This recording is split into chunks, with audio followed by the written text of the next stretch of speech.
This is episode number 315 of the Middle Country Public Library podcast. Hello and welcome. Sal DiVincenzo here in the studio with my fabulous colleagues, Sara Fate. Hello. Nicole Rambo, looking around. I am. Like, what books do we have? Oh. Yeah, I try to mix it up, move some stuff around, put some things in there that might be little Easter eggs maybe. Yeah. How's everyone doing? Good.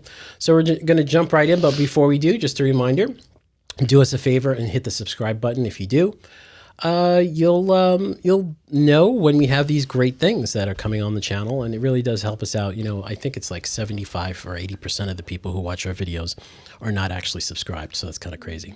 Great. So if you can do that, we greatly appreciate that. So without further ado, Nicole, why don't you go first this week? What's going on? Sure. So we are past Valentine's Day, but it's still February, so I'm still going to talk about it. All right, very good. And also I'll talk about it in March and April and May. 'Cause I love romance.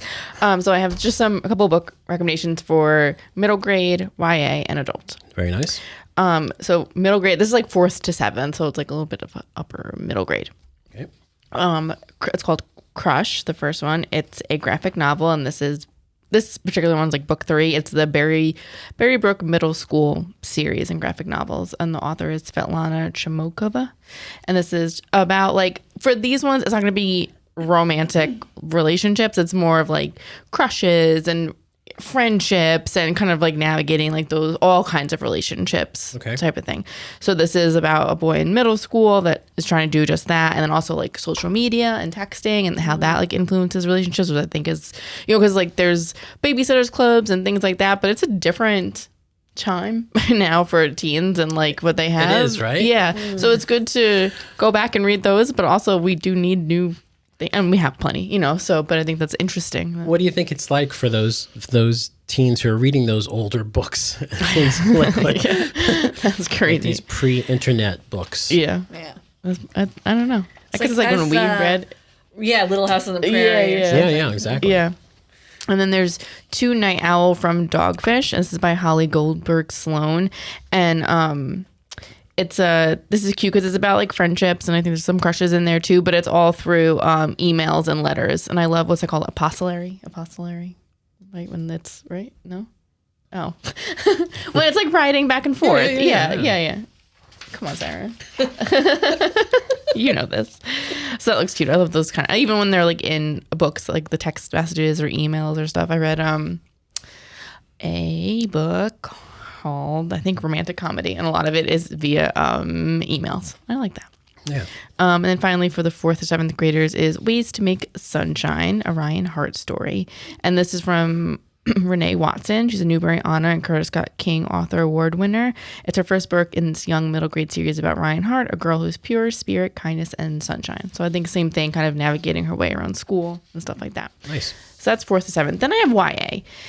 And YA is I have a lot of thoughts on this YA new adult thing that's going on in publishing right now. I won't get into it. It's a whole other podcast episode because I do have like serious thoughts and issues with it, because they're really trying to shove things that are not YA into YA because YA is so popular with adults. Exactly. And they're really not doing, like, there are books, and also, this is another topic, maybe we can have like a special episode where I rant about this, because I feel very passionately about this stuff. Coming soon. Yeah. They also, this thing with the covers that they do, they make them drawings, like very cartoonish, light drawings, and what is in the book is not that at all. I saw at least one book down in YA, and to no fault of anybody, it looked like it should be in YA. Like the characters on the cover looked young. They were like figure skating, like anyone's walking around, like, it would. It's not. It's very much an adult book. Yeah. And, and we order so many books. We don't read every single one of them, obviously. No. It's just like what's recommended. And then like that's how it goes. There's another book that was in there. The publisher said it was YA. It was like the first in the series. And they said the first one's YA, but the next ones are going to be new adult. That doesn't work that way. No, it doesn't. And the first one was not YA. That was new adult. So I'll say that all to say that, like, these are YA, but sometimes they might be like upper ninth. Well, that's just, Yeah, like, even and then with there's like graphic 11th and novels, 12th, right? Yeah, they do like 16 plus, but that's an old 16 plus, and right, Yeah. like like OT, like older teen, and it's like no, right, yeah, and then even and especially with TikTok and Instagram, these books are like going crazy on there, and like teens will see them. I've had this is like 7th graders come to the desk asking for full blown adult books, not realizing that it was, and the parent didn't know either. She was like, oh, my kid wants to read. Like, you don't think anything of it. So I don't know. I just obviously have feelings about this. And I kind of put some of the blame, but like the publishers. Oh, it's on purpose. They're trying to sell these books. Yeah, absolutely. And, for us, it kind of is annoying sometimes, and parents and stuff like that. But anyway, these ones. This first one's called Divine Rivals by Rebecca Ross, and it's like a romantasy. So if you heard of like Sarah J. Maas and like all these ones, it's that. Who is not YA. Anyway, so this is a sweeping and romantic kickoff to a new series. It's a harrowing story about 2 young journalists and a war that has the fate of mankind hanging in the balance.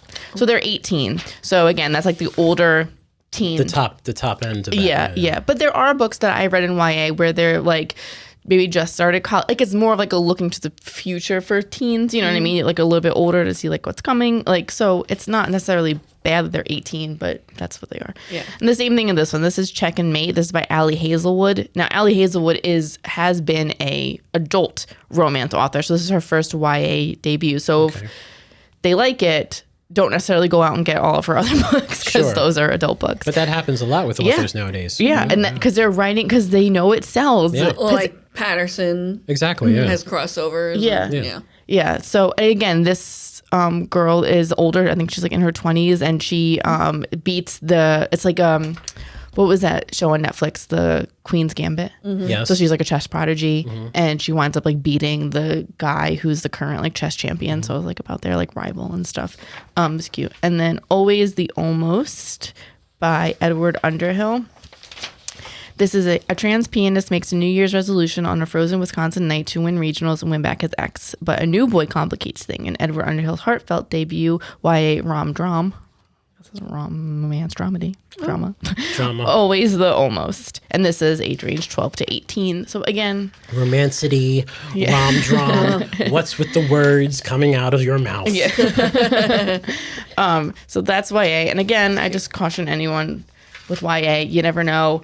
And then there's also like they'll do art, like promotional arts for a YA book. And again, I'm like, this is not a YA picture. Like, I think, I'm sorry, I'm gonna keep going. What do you really think, Nicole? I think, okay, so the word young adult means nothing to anybody but librarians and publishers. True. They say teens. Yes. Every other person that interacts with anyone from 12, 13 to 18 says a teenager. They do not say young adult. Exactly. And I think that confuses people, and then young adult means nothing. New adult, I don't know, that has a better, I think, connotation. Like you can kind of get what new adult means, but young adult doesn't mean anything to anybody. And I think that people kind of use it to their advantage to like do what they have to do to sell this stuff. What is new adult? What is considered new adult? Is it 18 to 21? 30, yeah, like 18 to 30. No, maybe 20s. No, 20s, 18 to 24. Yeah, I think. would say. Yeah. Yeah, 18 to 24. And again, it's just adult. I think that it was created as another marketing thing. Yeah. Like Colleen Hoover falls into this new adult. Like her characters are in their mid-20s. So, and like the topics are more serious, I guess. So that was kind of like this new adult thing. It's a very like niche, like, you know, like I don't know if too many people talk about it, but that's kind of like they're straddling these two lines, and it's interesting to see them do that. But that is interesting that it's true. Publishers and librarians are the only ones who say young adult. Yeah. Everybody else is teen. Yeah. And then they're like, and adults read the young adult because it has the word adult in it. So they probably are like, all right, well, I mean, I'm not old. Like, you know. And it's also, you know, you can swim upstream, but you can't swim. Like, it's not always. Yeah. You know what I'm trying to say? Like, just because adults read young adult doesn't mean young adults read adult. Right. Yeah, exactly. So I don't know. I just think, and I think it's getting more and more interesting. from what I've seen. Like it just, especially with these covers, these illustrated covers are really interesting. And then there's actual adult books. All right. The Stand-In by Lily Chu is very cute. It's about a girl who, a famous actress, they look exactly alike, so they like swap places because the actress like needs a break. And then the other guy that's like, the guy that's involved is like the actor, and so they like fall for each other. Original? I don't know. What? Not really original. Oh, but it's cute. All right. I mean, none of these are original. And then there's Mickey Chambers Shakes It Up. This is, again, an adult book, and it's about a woman who gets a job at a bar, and she happens to be the bar owner's teacher. He's going back to school. So now they like kind of are falling for each other, but she's his teacher and he's her boss. So it's cute. Typical romance. Nice. And then this is historical romance. It's called Bombshell by Sarah McLean. And this one is, she's like a explosive expert, but it's like in 18 whatever in like England and stuff like that. Oh, back when explosives were exciting. Like new, yeah. So, and it's like this is in a series. Yeah, yes. And so this is like this girl's story. It's like a group of friends that go around London solving crimes. Yeah. You have to imagine the first person who realized how to make dynamite might not have survived it, right? But somebody watching them said, when you put those things together, it explodes. Yeah, maybe there's a baby explosion. They did a little baby that's one. True. Yeah, that's and true. then they kind of were like, all right, let's do more and more and more. Little baby explosion. Yeah. Which means a lot of things to different people. All right. I was like, exploded a baby. Oh, Tiny, a small explosion. okay. All right, what do you have to rant about, Sarah? Yeah. What do you have, Sara? Mine won't be as passionate, I don't think. But so it's gonna be March. Is it? Is that how it works? Crazy. Is that how it Real works? soon, next week. Wait, is this year we have 29 days? We have 29 days this Okay. year, yeah. Yeah. So I have some new releases that we will be getting here. Yeah. Okay, so the first one is, I don't know where I'm looking, but Anyone But You. And you might recognize her from the Euphoria series. And he's from Top Gun. And he's from Top Gun. Oh, who's this? He kind of played the jerk, Glenn Powell. Oh, okay. In the edgy comedy, Anyone But You, B, the girl, and Ben, the boy, look like the perfect couple, but after an amazing first date, something happens that turns their fiery hot attraction ice cold until they find themselves unexpectedly thrust together at a destination wedding in Australia. So they do what any two mature adults would do, pretend to be a couple. Also not original. Yes. Fake dating. Yeah. That's called the fake dating trope. What was that Yeah. movie with Sandra Bullock and Ryan Reynolds? The Proposal. The Proposal. Yeah. Then we have Aquaman and the Lost Kingdom.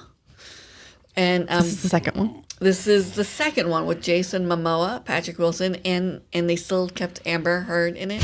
But in a very small role, right? But I think Her they role was whittled shrunk. her down as much as possible, and she's not even She in the was like poster. in the side of the frame. Yeah. She was Poor- making drinks in the background, like Poor- like Rose Tico was in the last Star Wars movie. yeah, exactly. Poor Amber.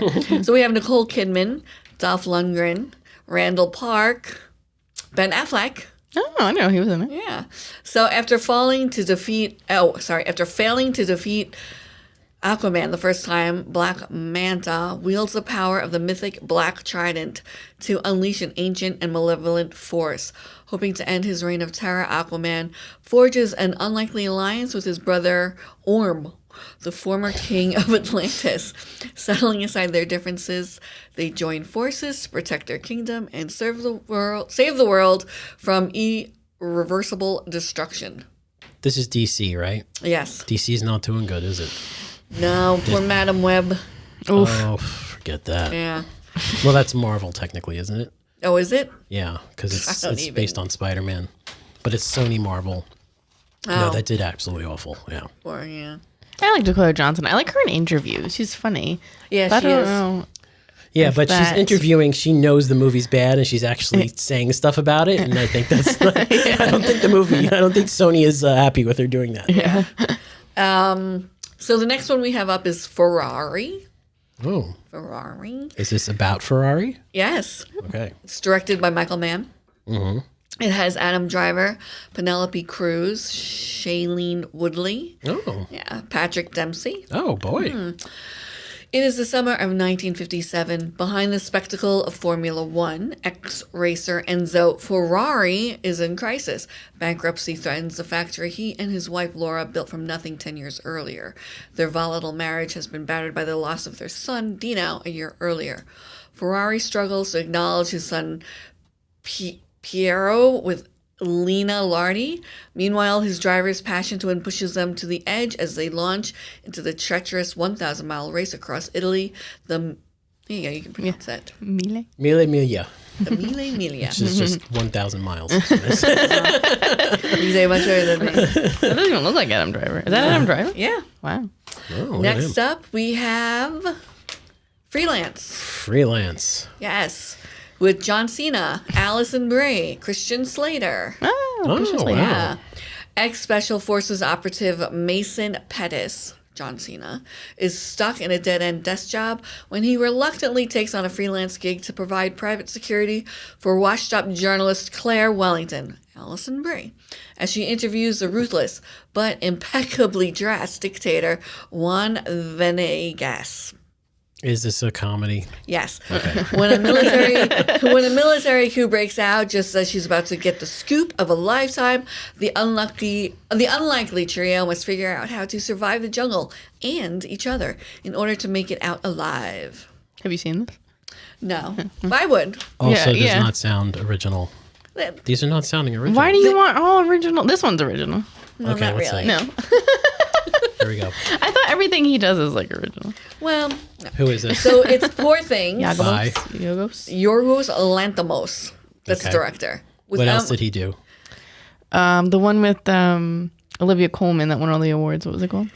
It's with the fish love.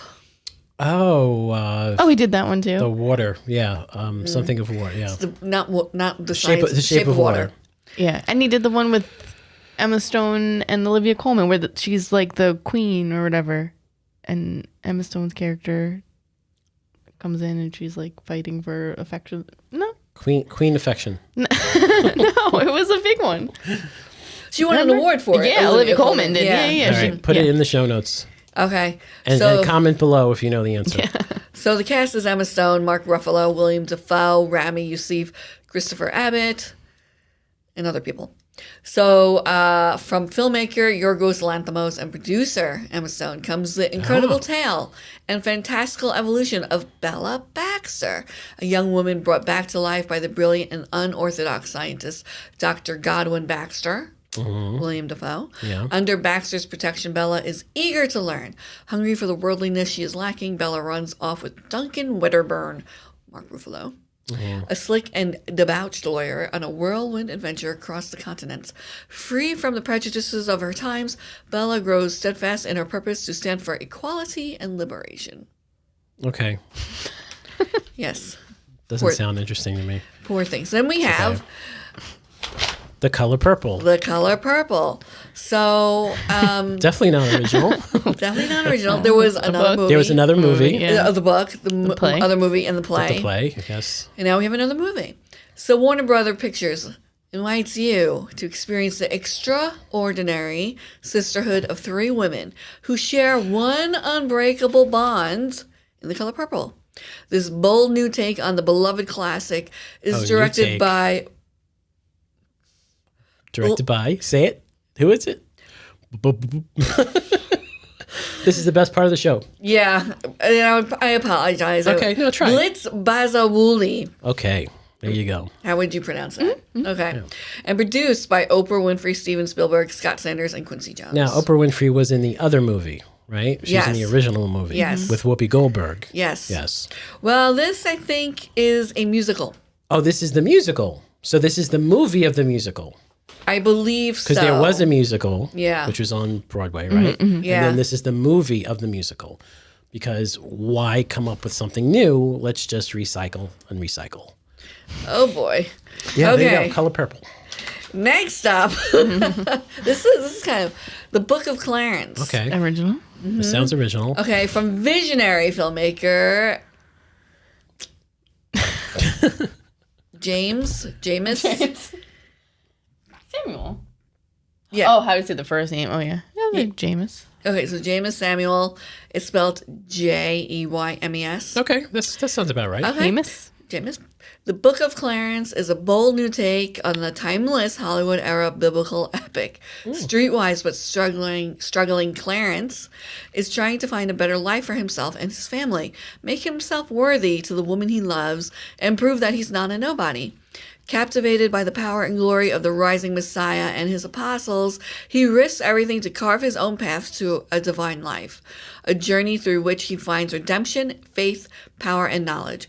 The Book of Clarence soundtrack features new music by the one and only Jeymes Samuel, Jay-Z, Lil Wayne, Kid Cudi, and more.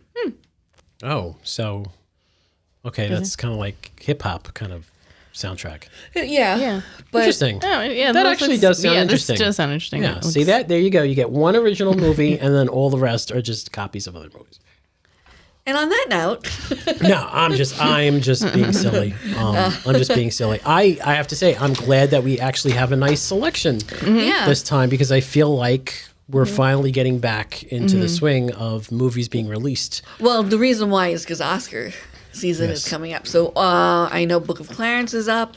I think Color Purple, definitely. they're Yeah. trying to be. Poor Things is, I think. Poor Things is. Ferrari is probably in there for some sort of sound effect. Aquaman is not in Race there. car sound. Aw, Anyone But You is Aquaman. not in there. But those were out before. And then Jason Momoa. yeah. I love Jason Cool. Momoa, though. So, yeah. Very good. So we'll go back to only having 2 or 3 releases Yes, shortly. but remind everyone who's listening and watching how this works now with the DVDs here at the library.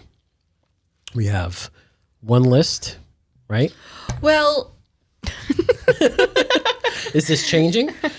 no. So we used to have a weekly list. Yes. For both children's and adult.